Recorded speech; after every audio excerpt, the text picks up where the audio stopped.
license for meeting just before this one, change the setting so if you're not around, people could come in. Starting next week, we're going to be using a Zoom link. We're going to use my Zoom account. I talked to Bob about this. He's okay with it. Joe, that's a good idea because you can't trust Bob. Yeah, I'm glad to hear that, Joe, because I had, again, this morning, I had trouble logging in. I had to try 3 times to actually get in the room. It's weird. Yeah, I couldn't get in either. I had, just to give you guys, you can't trust me. I only had 2 levels above top secret when I was in the service. Don't trust me. Well, you just told us that. Yeah. The first rule of Fight Club. I reported So that. There is no Fight Club. You guys I have a custom URL. It's called zoomwithjoe.biz. So if you just plug that into a browser next week, zoomwithjoe.biz. Bob, on the on LinkedIn and the various announcement places, you cut out there. and we'll You get just that. cut out. Say it again. I said you have various promotional pages for the Mycity networking group.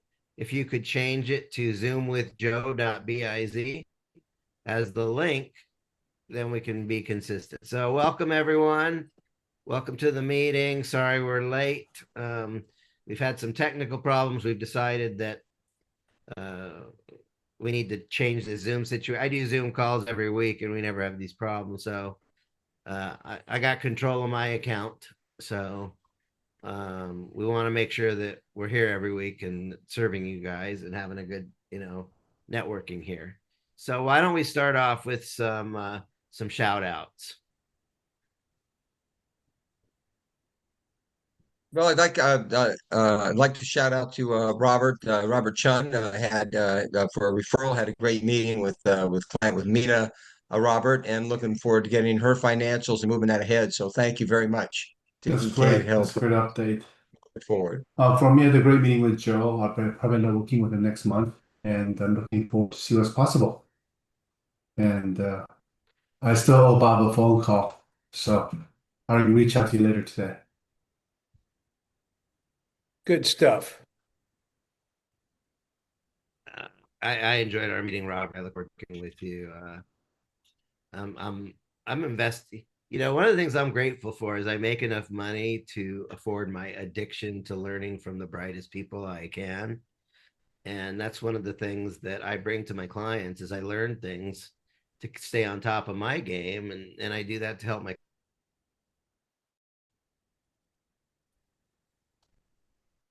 Joe?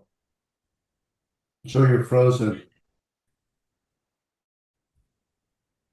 I'm plugging into some of those systems as well. Very good. Didn't hear you, Joe. You froze up. Yeah, I'm getting a thing that says my internet's. I've moved. I'm in a new location now. Apparently, my internet's a little bit unstable still, so we'll see if we can fix that. Why do we have to All right. through the world of technology? I have a saying, low tech effective is better than high tech ineffective. There you go. That's a good one, man. That's a good one. I love it. Hey, one of the things I wanted to say to the people that are in the group so far today, invite other people to this group. I made a bunch of money in tech. Tech isn't working. We're all in trouble. Yeah. Go ahead, Bob. I say, let's make sure we're inviting people to this group. See a show of hands. I mean, you guys are showing up every single solitary week. So how many people are getting benefit from coming to this meeting every week?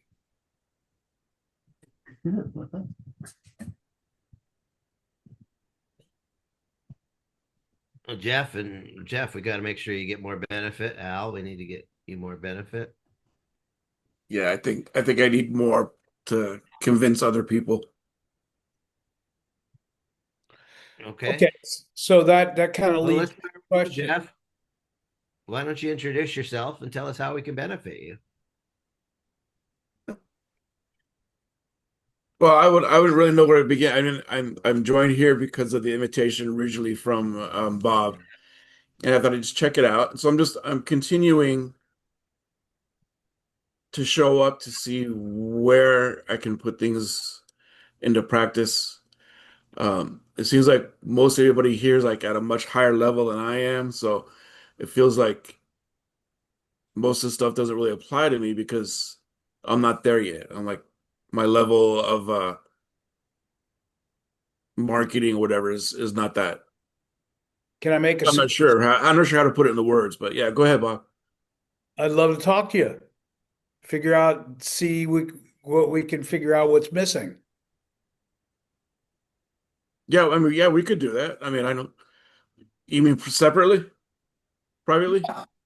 Okay, Yeah, we could do that. or if you want to blurt out to people what you think is missing here, talk to us.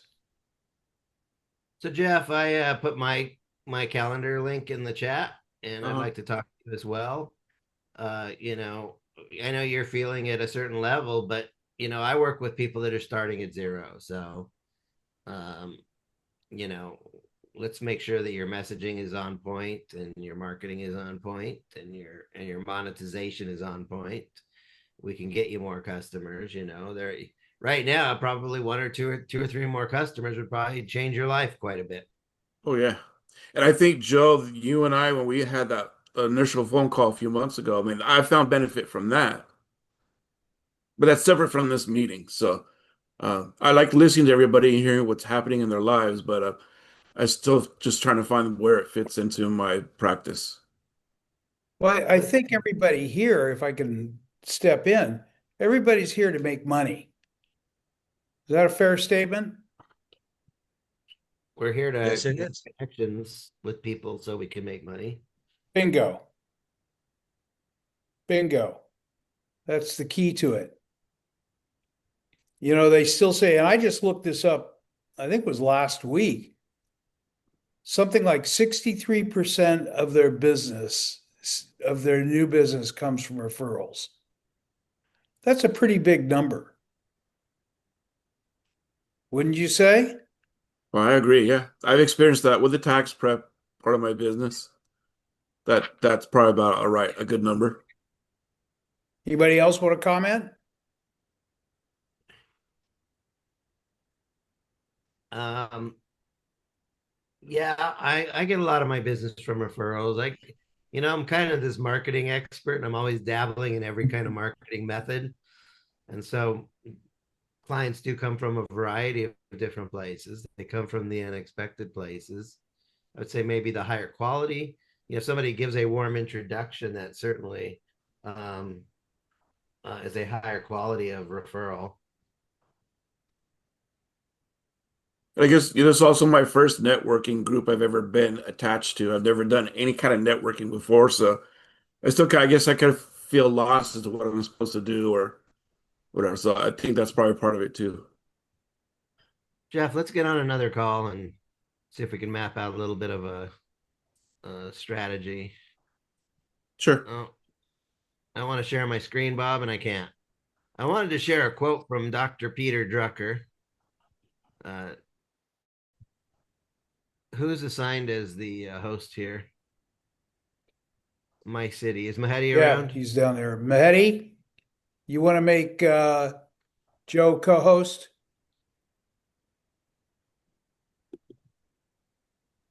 So there's this quote from Dr. Peter Drucker. He said, this is a quote that changed my life. Okay. Want to hear a quote that changed my life? Uh, I come from a background of technology. I was building all my own electronics in high school in the 70s. Okay. If you want to date myself here, I took 4 years of high school electronics, and I built my own stereo from Heathkit. I built a Heathkit TV. I built my Heathkit darkroom timer. I built metal detectors. We built speakers out of Dixie cups. We built pinhole cameras back then. And my first job was I was an electronic technician, and I really loved technology back then. Not so much these days, but I really loved technology back then. And I was always the guy in the back room repairing the stereo. People would bring their broken equipment in, and then I would resurrect the dead and bring it back to life. And I really fell in love with technology. Oh, there's this cool software. And my mentor, Jay Abraham, he said, most people make a mistake. They fall in love with their products or services, and they really need to fall in love with their customer. And I want to read this Peter Drucker quote. First of all, before I want you guys to guess and maybe type in the chat. What do you think the purpose of a business is? What do you think the purpose of a business is? See, I might have given it away. Entrepreneur to make money. So Yeah, I yeah, think that. try something new. Yeah, the purpose. Robert Chun's on the right path. Let me read this quote from Drucker. He says, "Because its purpose is to create a customer. So we don't get customers, we create customers. The purpose of a business is to create a customer. The business enterprise has two and only two functions: marketing and innovation. Marketing and innovation produce results, like at the cash register. All the rest are costs." Okay, so we use marketing to get customers. We use innovation to get customers. We use innovation in our product and service development. We also use innovation in the actual way we market. But think about it. I mean, how much money do you make if you don't have customers? How much? Zero, right, Robert? How much money do you make if you have the coolest technology, but you don't have customers? Who do you have to serve if you don't have? Now, you can be of service to others, but if you serve people, you can work a charity. You could go work at the soup kitchen and serve people, but that doesn't make you money. So if you don't have paying customers, you don't have a business at all. And so, Jeff, we need to identify who are those people. I break it down so basic. We live in a world of problems, true or false. There's two kind of problems: the ones people will pay to solve, and the ones people won't pay to solve. Okay, and we want to live in the land. And you want to know the easiest way to make $10,000? Show of hands. How many want to know the easiest way to make $10,000? Solve somebody's $100,000 problem. If you have 100,000, Jeff, if somebody has $100,000 tax bill they're looking at, it would be a bargain for them to pay you $10,000 to make it go away, if you can. Okay, I have one of my premium programs. I do 6 months 10K, 3 months 5K, but think you might look at 10K as a large price. Okay, I do have a guarantee that you'll make your money back and double it. If you don't, I'll keep working with you until you do. Okay, so that takes some of the risk out. It takes some of the sting out. But think about this. If I help a business owner make an extra 5K per month after month, okay, that's 60,000 a year over 10 years. That's $600,000. So if I can put an extra $600,000 in your bank account, isn't $10,000 a small price to pay? And so there's this idea: what's the cost of doing business with you? But what's the cost of not doing business with you? So, Jeff, let's get on a call. Let's go to Al Faber, and let's shift that question. What's the cost of not doing business with Al?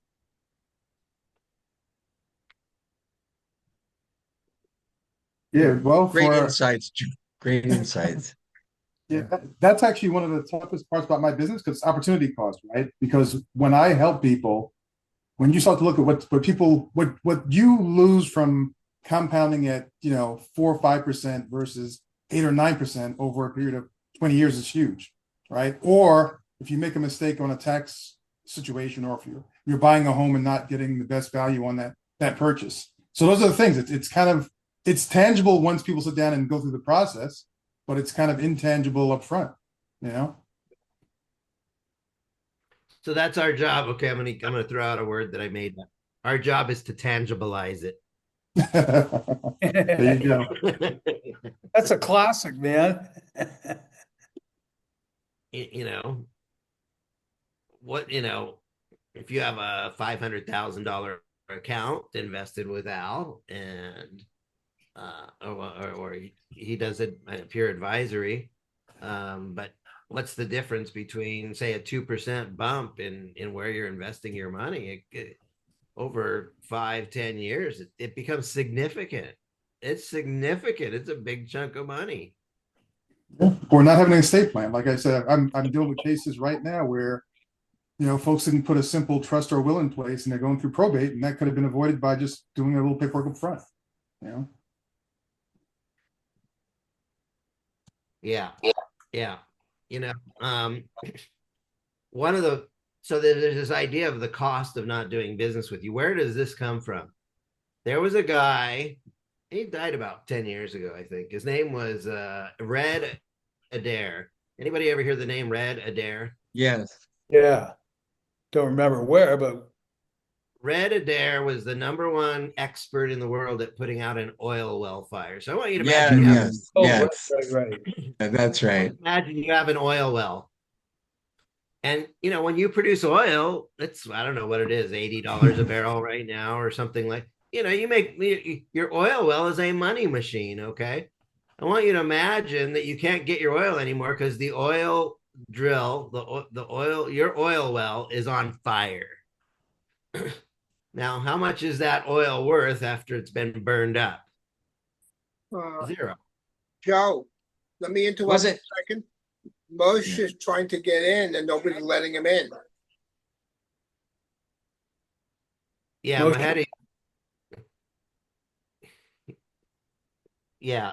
That's why I we're think changing. Joe. I think Red Adair. If I'm not, but wasn't he the Maven that went over in Kuwait after when Saddam Hussein withdrew? Was he was the guy that went over to try to put out a lot of those fires and the oil well blowouts that they had there, right? Exactly.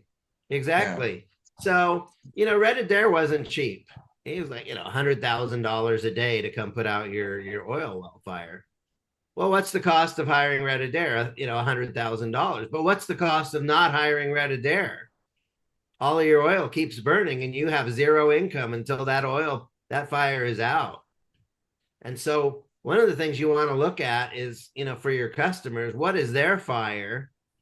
Again, the cost of Red Adair is $100,000. The cost of not hiring Red Adair could be millions. So what's your Red Adair problem that you solve for your client? So Phil, what's the cost of not doing business with Phil if those fires keep burning? I'd say the cost is very high. From my point of view, the cost is that you don't get the professional help, you don't get the support you need in order to actually realize the goodwill value in your business. So the cost could be you lose all of the equity and all of the value of a business that you spend 25 or 30 years building because you have to shut it down, and it just goes away. I think the flip side of that is I can add significant value to virtually any business owner and operator by helping them be prepared and implementing the changes and making the adjustments that they need to make so that they can get the true value of their business and find the right buyer for their business, and as well as preserve their legacy. Yeah, if you package up a business for sale and you have a nice exit and you make, I don't know, $500,000. I'm just pulling a number out of thin air. The cost of not doing business with Phil might cost you $400,000 or $500,000. So if you Right. spend $5 or $10 or $15,000 with Phil, that's a small price to pay if he helps you, get that $5 or $4 or $5 or $600,000 exit. So the cost of not doing business with Phil is what, and this is the thing, the cost of not doing business with Phil, the cost of not doing business with Al, the cost of not doing business with Robert. Robert Chun, what's the cost of not doing business with Robert? Cost of not doing business with me is having chaos and disorder and things that don't grow. What I provide my clients is certainty, peace, and growth, and a future direction that is natural and easy. Yesterday, I was with a client. She said, I'm making more sales. I went from saying 35 to 60,000 in sales. That's because I got a backroom person and front room person that can make more sales. But it was so easy. It shouldn't be that easy. So I spent the 45 minutes explaining to her what happened. So what I do is I look for a natural path for the growth for businesses. That's what I can do for the people. Yeah. And again, can we tangibilize that, made up Yes, word, that's my weakness. well, your weakness, we will Aikido that weakness into your Okay. superpower. I look forward to the superpowers. Thank you, Joe. I had a guy come to me. Fred Garnica had a company called Security America. He was a security guard at the LA Convention Center, not making a lot of money with that, but he picked up one client. He had a yard he was protecting. They were paying him $3,000 a month to. This company had copper wire was being stolen. His client was Hinkles and McCoy, which is a subcontractor for Southern California Edison. So when a power pole goes down in the middle of the night, they send out crews and they drill a hole in the ground, and they put up a new pole and they run new wire. They have all the transformers, and they were paying him $3,000 a month. It was costing them a lot to have this copper wire stolen from them. And he paid me, I think, $3,000 to sit down with him for lunch. And I sat down with him for lunch, and he's like, Joe, I want more customers. And I said, okay. And we went through some ideas for that. And I said, there's three ways to grow a business: more customers, or more frequency of transaction, or bigger transactions. And I asked him, do you really want more customers, or do you want more, just grow sales? He says, I want more customers. I said, well, humor me. Why don't you go to your one customer, Hinkles and McCoy, and ask them, do you have any more work for me? And he was like really reluctant, but at my insistence, he did. And guess what? They gave him 7 more yards at $3,000 per yard, and his income instantly went from $3,000 a month to $24,000 per month. Wow. So the cost of doing business with Joe was $3,000 for lunch. The cost of not doing business with Joe was that $21,000 extra per month after month, year after year. So what we want to do is create it so the cost of not doing business with Al or Robert or Phil or Jeff or Bill Schweber, you're going to be next.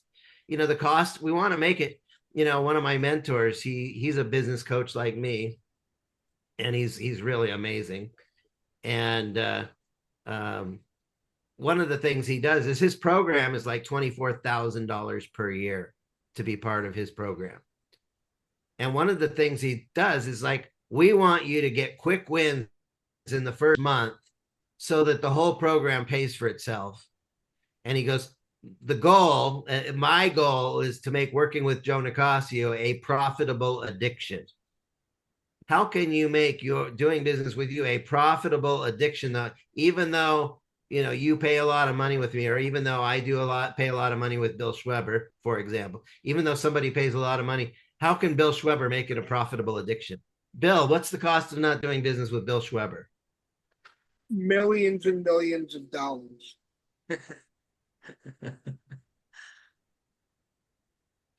Tell us more about what that looks like. When you need me and you don't call me, you could literally lose millions of dollars on a litigation. Right. And how do you do that? One client was about to concede and settle the case because they made a mistake in the discovery, and their forensic account couldn't find the evidence to make that go away. I walked in 4 days. I gave them what they needed. Beautiful. So your ideal client is an attorney that's like a litigation attorney? Or a forensic accountant that's involved in a litigation that has a mountain of data, and they want to try to organize it, or they want to try to find something that's the missing link.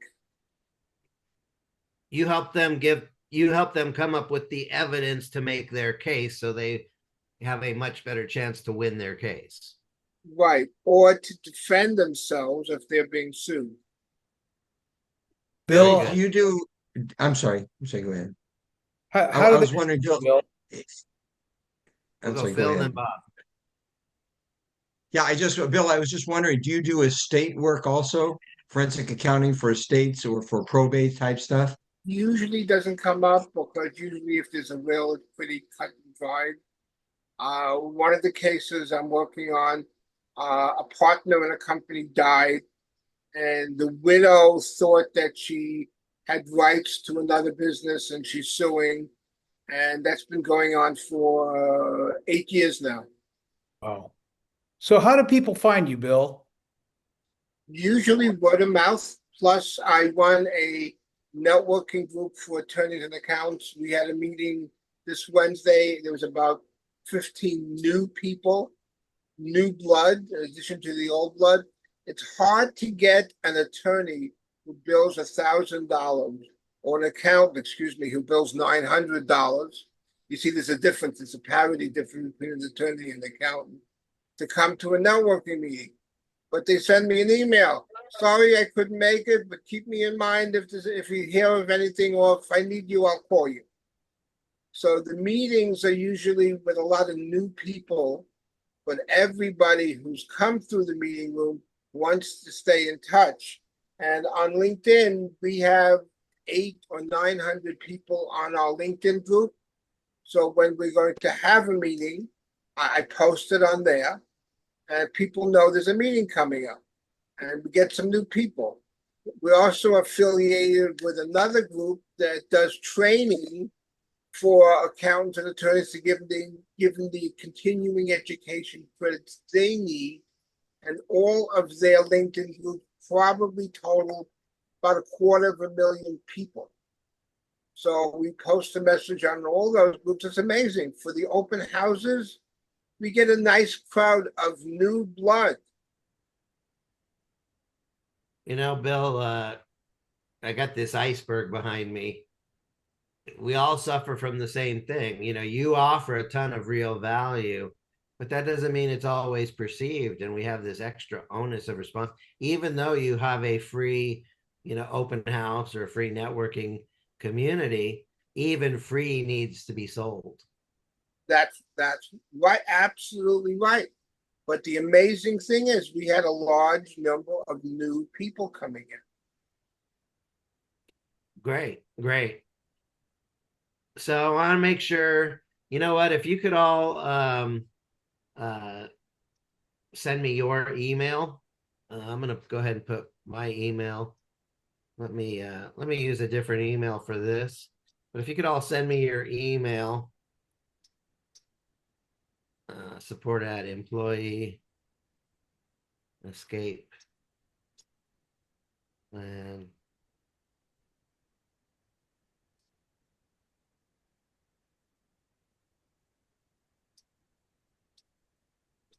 Put that in the chat. Bob, can I share my screen for a minute? Nobody can share the screen. Nobody? Well, Bob, could you have your guy turn it on?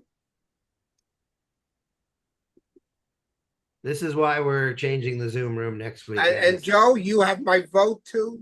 You need to control it. What I would show you, if I could, is I saved the chat from that open house. And it was disorganized and it looked like a normal chat. It was like really messy. I threw that into my friend ChatGPT and says, organize, clean up, do something. Oh, sugar. I got a client calling. Shit. This time I'm muting. All right. Will Hanley. Thank you, Bill. Will Hanley, introduce you. What's the cost of not doing business with Will?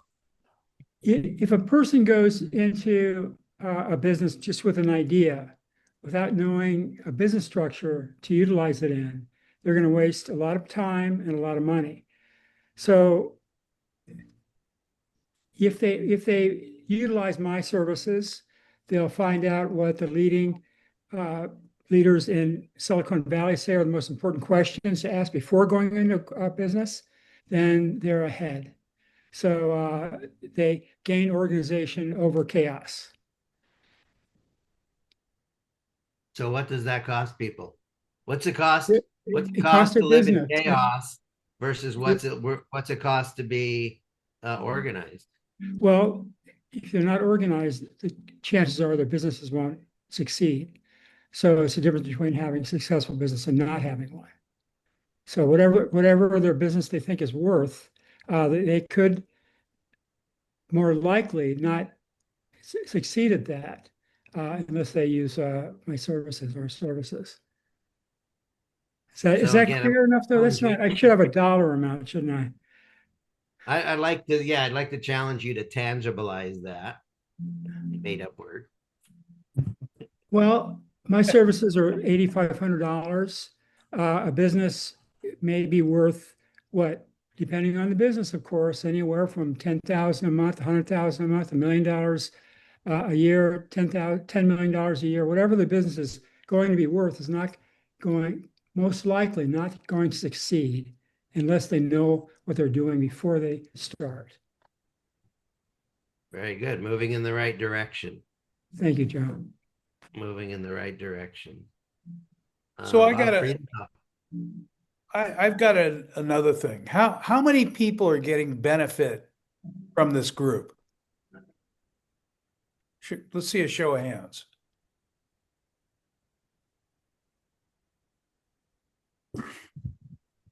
Bill? Jeff isn't there yet, Definitely. but we'll get you there. Bill? Bill's on a call. Okay, so you guys are familiar with BNI, right? Yes, sir. So Yeah. I used to work with oh my God, now I'm forgetting his name. Dr. something or other. And Ivan Meisner. Ivan Meisner, thank you. And his psychologist, a guy named Doc Barham. So in BNI, what's the motto? Givers gain. Givers gain, givers gain. And what they're really saying is you have to meet with other people in the group and you have to refer business. It's a mandate. If you don't refer business to people, they will kick you out. They will banish you into outer darkness. Yep. Yep. So, and I'll tell you another story. I started a competing service with BNI. The day after I renewed my agreement, it's a 1 year agreement, they kicked me out. Why? Why do you think they kicked me out? Because I was competing with them. I had a service that competed with them. So it's very structured what you do. And I noticed Mehedi is not in this meeting, so I got a feeling he's got internet problems. And I tried to talk to him on WhatsApp, and he's not responding. So, but look, we got a couple choices here. Do you like this group? First question. Let's see a show of hands. Okay. What are we going to do to grow it? Refer people. Isn't that Well, right? you know what I'm going to do is I have a list of about 4,000 people, and I will send out an email to the whole list saying we're doing this networking group on Fridays. So I have gotten Christopher, one of my people that I've invited to be here. He sent me a message. He can't get into the meeting. So we will. So I will invite my list to the meeting for next Friday, and I will let them know we meet every Friday, and I'll give them the new Zoom link. Okay, so next week we will meet on the new Zoom link, I recommend, look, if we all do that and we can get 2 or 3 people in here, we could have a pretty large meeting next week. And the requirement isn't something big. You need to be a business owner who wants to grow and meet other business owners to network. Yep. If you want to grow and you want to meet new people and expand your network, then you're qualified. That's it. So it's kind of like, I'm sure. Yeah. I'm sure you've got, and I know that whatever you send out is going to be very professional and concise. Is it possible to share something that we can simply share on LinkedIn, or that I mean, I could send it out so I did invite a few business owners. I don't know if they're trying to get in or not. We'll see. But I'm thinking maybe to start posting on LinkedIn, just something simple that we can share. I'll share. yeah, you know what? I think it's as easy as, Phil, if I was having a dinner party next Friday at 8 a.m. or a breakfast party, hey, hey, Phil, I'm getting some friends together to network next Friday. Would you like to join us? Question mark. And if they say yes, great, I'll send you the link, and you send them the link. I'm having a dinner party next week. I'm doing a brainstorm next week with some business owners to talk about lead generation. Would you like to join us? Oh, by the way, I am doing a free webinar workshop on November 6th. I will put the stuff in, but how to get clients by Christmas. If you're interested in, a lot of people this time of year, they kind of slow down because they say it's the holidays. But if you do it right, this can be the busiest time of the year. So with some, I think people call off the hunt too early and they say Christmas is slow. But so just like, would you like to get more clients by Christmas? Then join us at the webinar. Would you like to do some networking? Come join us on Friday morning in the Mycity networking group. It doesn't have to be complicated. It can be very folksy. It can be very down to earth. It can be very simple. Thank you for that, Phil. You bet. Was that helpful, Phil? Do you have something you can work with? Yeah, that's great. Thank you. Great suggestions. Go ahead, Bob. Well, look, here's an example. BNI, highly successful. There's something like 300,000 members in BNI now, something like 340,000. I just checked. And they're very, very disciplined on requirements. One, you have to attend the meetings. Now, I don't know if they're doing meetings by Zoom now or not, but I suspect they are. If you do not show, they kick you out. So it's a mandate. And if you don't, it's actually a contractual. It's part of when you sign up to be a member. It's part of you're agreeing to play by those rules. yep. Oh, see, I had a fire. I had a big blow up. Was it That was a profitable? client. It's going to be. I'm going to be on the call all day Sunday. I'm going to build time and a half. And I got to prepare a whole bunch of stuff for Sunday morning. Oh my God.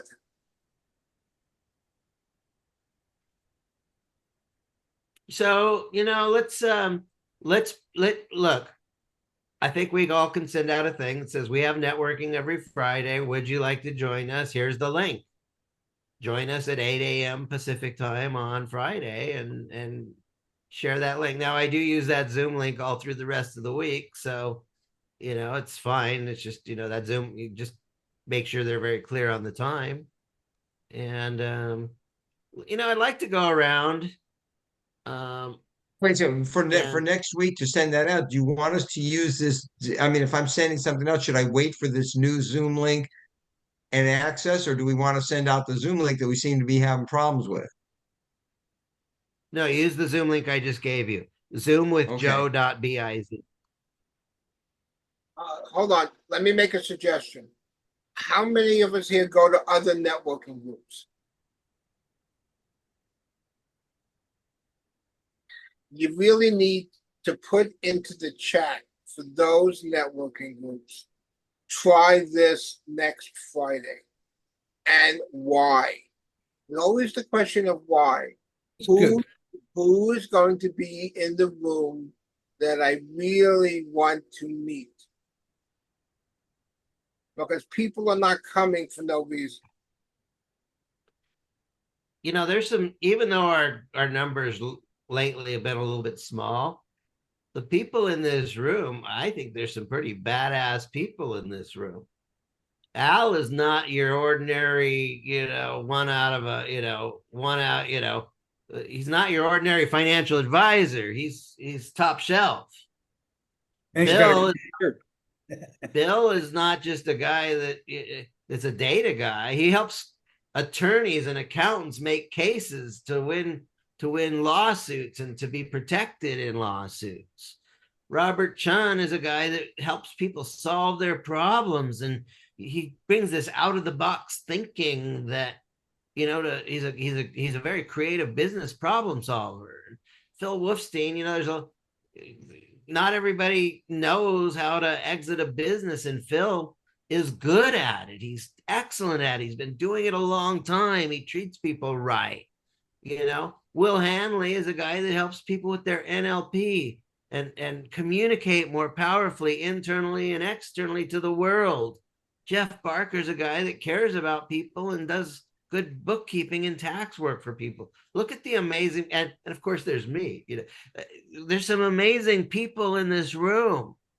And so for a new person to come meet this crowd of people and our networks of people, this is a gift to introduce people to a group of high quality people. You are all high quality people, and it's a gift for you to invite people to meet some other high quality people. What a great service you could be doing to others to get them to show up here. And I think one of the reasons we've lost a lot of people, honestly, is the technology breakdown. And so we're fixing that by let's just use Joe's technology, and I got a grip on this. And we'll fix it. Yeah, no, I agree. I think the issues with the Zoom with access and sign up, I think that's been a barrier. And once we get rid of that, I think we'll be able to pull a lot of people back in. Yeah, this is really weird because I'm talking to Mycity, and I said, "Are you in the meeting?" He said, "Yes, I am in the meeting. I don't see him." Yeah, I see mycity.com. There's an icon on my screen. I assume that's Mycity. Oh, I don't see it. It's in the participants. But he may not be listening. So I know in the last few meetings we've asked him to do either allow a share screen or let someone be a, I think he probably co-manager. sleeps. He's not responding yet. It's really late there. I think he opened the link up and went to bed. Yeah.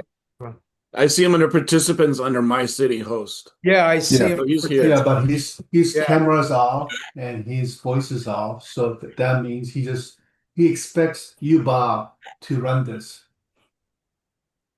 Well, Wow. we can't run it without meeting. Bob does not know how to run this because he has no access to controls because he forgot to set it up for other people as a co-host. So he's missing a step, setting Bob and Joe as a co-host. It didn't happen. In either case, Joe is going to take care of it. We won't have the problem anymore. Yeah, I think part of the problem is it's 9 a.m. here in California. It's probably midnight in Bangladesh. Yeah, but he works our hours. Well, you should speak to him sometime, Bob. Yeah. But this has been going on for months now. There's something not working here. All right, hold on. Joe, I got to say one more thing. John Wayne. John Wayne? That guy, that firefighter you were talking about. You didn't see the movie? You didn't see the movie about him? Yeah, we did. Yes, I know what you're talking about. Who played him? John Wayne. Right. You're right. Is there a Red Letter movie? I missed it. You I need missed to it. You had the I need story, to but find you didn't that. have the movie.